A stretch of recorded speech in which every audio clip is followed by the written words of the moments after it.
బీహార్ ఎన్నికల ప్రచారంలో కాంగ్రెస్ నేత రాహుల్ గాంధీ కనిపించడం లేదు. ఎన్నికల షెడ్యూల్ విడుదలకు ముందు ఓట్ చోరీ యాత్రతో హడావిడి చేసిన లోక్సభ ప్రతిపక్ష నేత ప్రచారానికి మాత్రం రావడం లేదు. దీంతో ఈ అవకాశాన్ని ప్రత్యర్థి బీజేపీ తనదైన శైలిలో వినియోగించుకుంటోంది. బీహార్ అసెంబ్లీ ఎన్నికల ప్రచారంలో కాంగ్రెస్ అగ్రనేత రాహుల్ గాంధీ పాల్గొనకపోవడం గురించి రాజకీయ వర్గాల్లో తీవ్ర చర్చ జరుగుతోంది. రాహుల్ గాంధీ మిస్సింగ్ అంటూ బీజేపీ ప్రచారం మొదలుపెట్టింది. మరోవైపు మహాగఠబంధన్ తరపున ప్రచార బాధ్యతను రాష్ట్రీయ జనతాదళ్ నాయకుడు తేజస్వి యాదవ్ ఒక్కరే మోస్తూ ఉన్నారు. రాహుల్ గాంధీ బీహార్లో ప్రచార సభలు నిర్వహించకపోవడం ఆశ్చర్యకరంగా మారింది. ఇప్పుడు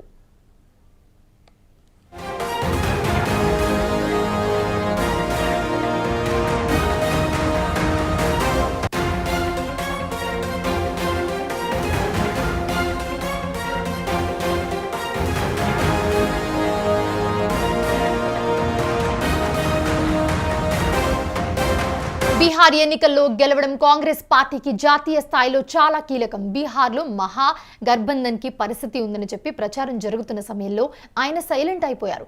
కూటమిలో భాగంగా కాంగ్రెస్ పార్టీ 61 సీట్లలో పోటీ చేస్తోంది. అన్ని పార్టీలు ఎక్కువ సీట్లలో గెలిస్తేనే కూటమి విజయం సాధ్యమవుతోంది. ఇక ఆర్జేడీ పోటీ చేసే చోట తేజస్వి ఎక్కువ దృష్టి పెట్టి ప్రచారం చేసుకుంటూ ఉన్నారు. కానీ కాంగ్రెస్ తరపున అగ్రనేతలు ప్రచారం నిర్వహించకపోవడంతో అభ్యర్థులు అనాథగా మారారు. కాంగ్రెస్ తరపున ఎన్నికల ప్రచారం గురించి రాహుల్ గాంధీ పట్టించుకోకపోవడం వల్ల పార్టీలోని కార్యకర్తలు కూడా ఆందోళన వ్యక్తం చేస్తూ ఉన్నారు. మరోవైపు అత్యంత కీలకమైన బీహార్ అసెంబ్లీ ఎన్నికల్లో కాంగ్రెస్ పార్టీ అగ్రనేతలను ప్రచార బరిలోకి దింపుతూ ఉంది. తొలి విడత పోలింగ్ కోసం 40 మంది స్టార్ క్యాంపెయినర్లతో ఒక జాబితాను ప్రకటించింది.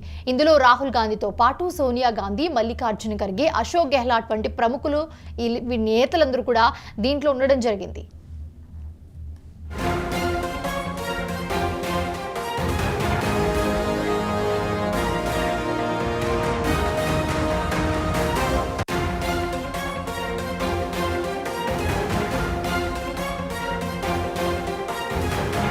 ఎన్నికల ప్రచారంలో భాగంగా రాహుల్ గాంధీ పాట్నా, గయా, గర్భంపై దృష్టి సారిస్తారని పార్టీ వర్గాలు తెలిపాయి. కానీ రాహుల్ మాత్రం ఇప్పటి వరకు బీహార్లో అడుగుపెట్టకపోవడం చర్చనీయాంశమైంది.